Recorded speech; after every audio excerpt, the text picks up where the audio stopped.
Now, I brought this one up and I put it by the sink, and I have been spraying it every other day. Hello, howdy, and welcome back to another seed and plant update. I'm Catherine, the Aerogarden Homesteader. So, we are out in the grow tent. There's an airplane going overhead, sorry about that. These are the Romas. They are looking pretty good. The only time I put them outside is when they're going to get sun. So otherwise they are inside under the grow lights. Well, these ones don't look all that good. So I think I need to feed them. I also think I need to separate them. Don't have space to separate them because the problem is I do need to bring these in at night. So the temperature last night got down to 21. And now that the sun has hit the grow tent, we're up to 53 already in here. So yeah, pretty warm. These are the herbs. I got the purple basil, green basil, the zinnias, the, what are those, marigolds, alyssum. I moved some stuff out. I will show you those in a minute. And the ground cherries are still doing absolutely nothing. Might need to add more. Jeez. These are, let me see, what are these again? The Rio Grande tomatoes, so they're kind of like a Roma. I had one that didn't come up, so whatever, that's fine. The rest of them look good. These are the cherry tomatoes. So I got a few of those, so that's not too bad. These are the old Romas that I had from like forever ago, so they're doing okay. And then these are beefsteaks. Lots of beefsteaks. So again, I need to pot some stuff up. Now on the other side, I have, these are the mustard greens. So they got up potted. So I tried to put one per pot, but as you can see, some of them got two. It's okay. They are handling the 21-degree temperatures fairly well, although this one looks like it got a little bit of damage. This is the cabbage. This was also up potted. It is also doing pretty good. It seems like it's handling the frosty nights pretty good. So this is the cauliflower. I also up potted it. This was in with the flowers and herbs. They are doing pretty good so far. Some of these were really small. So see, this one still has the seed coat on. They seem like they're doing okay, but I guess we will see.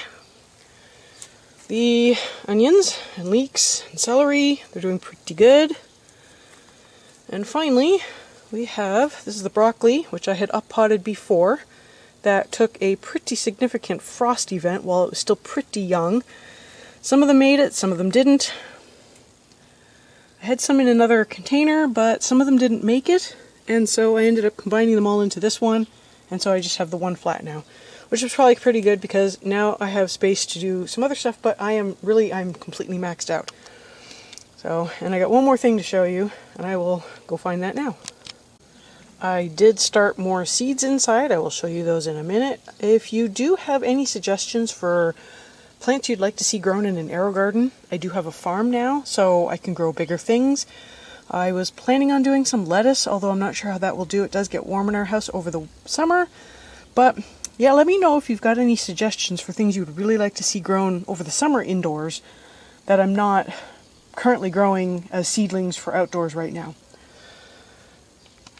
Last but not least, for the outdoor stuff, these made it in the ground. These are the peas. You can see it's still pretty early in the morning. They have a bit of frost on them, but they're looking pretty good. So hopefully they will do well. I do need to get these covered up with a, oh, you can see a little bit of damage there on the bottom, but I do need to get these covered up with a netting, because once the birds figure it out, they will just decimate them. So I will show you how I put these in the ground, but this is them. Now I will go inside, show you the rest of the plants that I got growing, so you can see how everything is doing. And on to the AeroGarden updates plus the seedlings that are inside. So, oh my gosh, I just can't wait to harvest this cabbage. This one, I think it tried to seal up, so I think that this leaf tried to curl around, but it's not fully curling. So I don't know what's going on with that one. I hate to pull it out and then find out it could have done something, but I hate to leave it there and have it just not do anything. We'll see. Peppers are still looking pretty good. This one's starting to push out a bunch of new growth, which is kind of good and kind of bad, because I was thinking of hacking them down and sticking them in pots and see what happens. This one is just going crazy. Oh my gosh. So much new growth, so many new flowers. I mean, it's it's like encroaching in other areas. Look at that, it's like, it's huge. The mini jalapenos are looking pretty good. They're still covered in bugs. Actually, they're not looking all that great. See, this branch is kind of looking a little poorly. I need to just get this harvested and do a small batch of cowboy candy. I think I will be actually doing that in the next week or so. So stay tuned for that. That will come out eventually. This one is the tomatoes. It's the Roma and the red one. I have pruned it back and it decided to keep growing. So I've been kind of holding out for some of these ones that are green here, but because they just don't counter ripen very well. But it might just be time to take it out, honestly. And then we've got, this is the snacking pepper and the pretty and sweet. I don't know if you can see the cobwebs in there. So this one, again, I was going to hack this one back, see if I could get it in pots, get it outside. It would be really nice. I don't think they're going to take well to the transplanting, but we'll see. And then I started more seeds. My lights have not come on yet. It is early in the morning. So the pea plants are in the ground. I will show you how I did that. I got a little bit of footage. I'll just insert that here.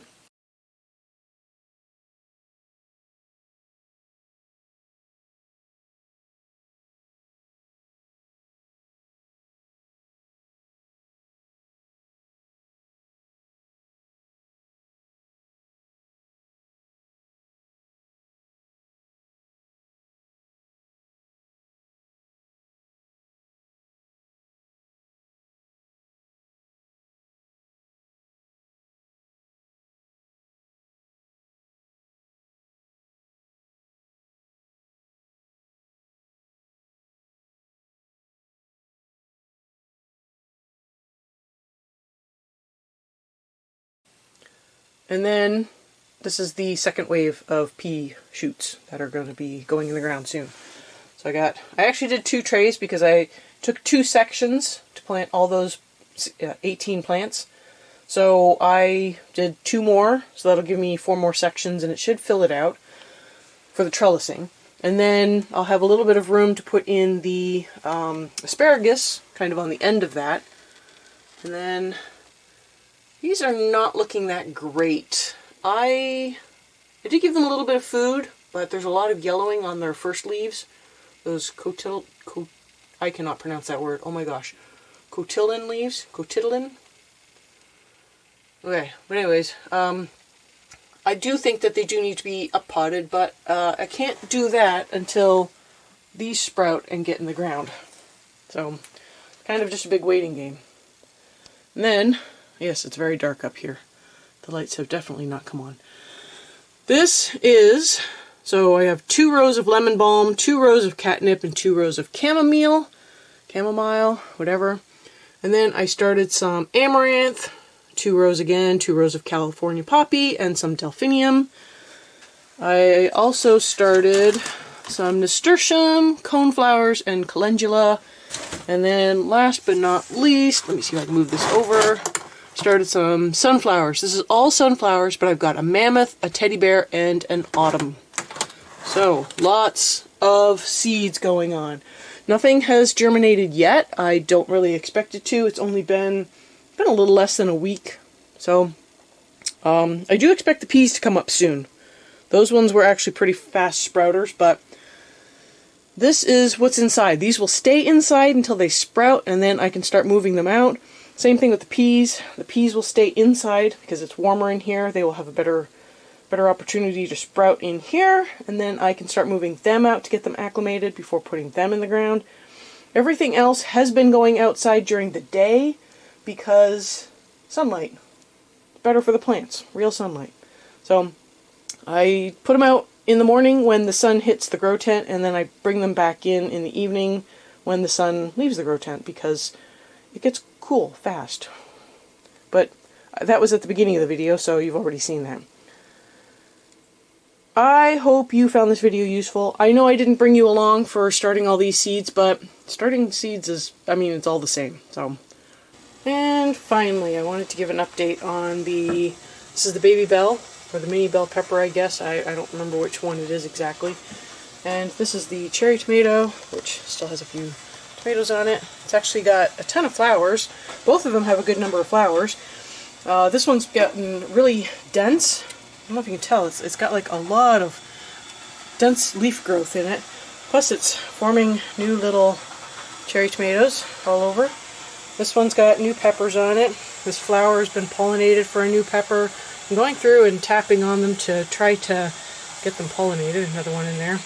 Now, I brought this one up and I put it by the sink, and I have been spraying it every other day with rubbing alcohol. I'm actually just using the full 70% strength, which probably isn't good for the plants. So I am bound and determined to get the spider mites off of these things. I will keep going at it. I need to look up the life cycle of the spider mite to find out how long I need to keep spraying for. I believe it was like I had to treat for a month, but I'm not 100% sure. Because when I kind of zoom in, there's all these little white spots on things, and I don't know if they're eggs or not. They're not moving, so they would have to be eggs, but they're not actual spider mites. If they're not eggs, they're something else, that's for sure. But the plant is doing really well. I do have a little more room to put the light up a little higher, but we will see. But this is the update, and I will see you next time on the Aerogarden Homestead.